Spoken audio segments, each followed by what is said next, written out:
రోజు ఆ కుటుంబాన్ని ఆదుకోవడానికి ఈ రోజు కూడా ఆర్థిక పరమైన విషయాల్లో గాని దీంట్లో గాని వాళ్ళు ఎవరు పెద్దగా ఆసక్తి, కనీసం సినిమా వాళ్ళు ఒక్కరోజు అతను పొయ్యి వస్తే సినీ ప్రముఖులందరూ అతని ఇంటికి వెళ్ళి అతనికి మొత్తం ఏదో కాళ్ళు చేతులు యాక్సిడెంట్ లో పోయినట్టు కన్నీళ్లు గారుస్తారు. ఈ సినీ ప్రముఖులు ఒక్కరైనా హాస్పిటల్ పోయినరా అధ్యక్ష? నేను సూటిగా తమ ద్వారా సినీ ప్రముఖులను నేను అడుగుతున్నా అధ్యక్ష.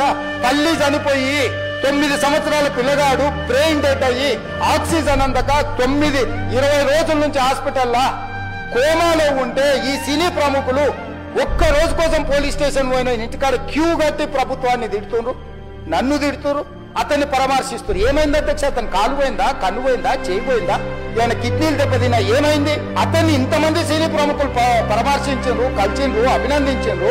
కానీ ఆ పిల్లగాన్ని కనీసం అన్న పరామర్శించడానికి సినీ ప్రముఖులు ముందుకు రాలేదంటే సినిమా ఇండస్ట్రీలో ఉన్న ప్రముఖులు ఏం ఆలోచన చేస్తుండ్రో, ఏం కోరుకుంటుందో నాకైతే తెలియదు.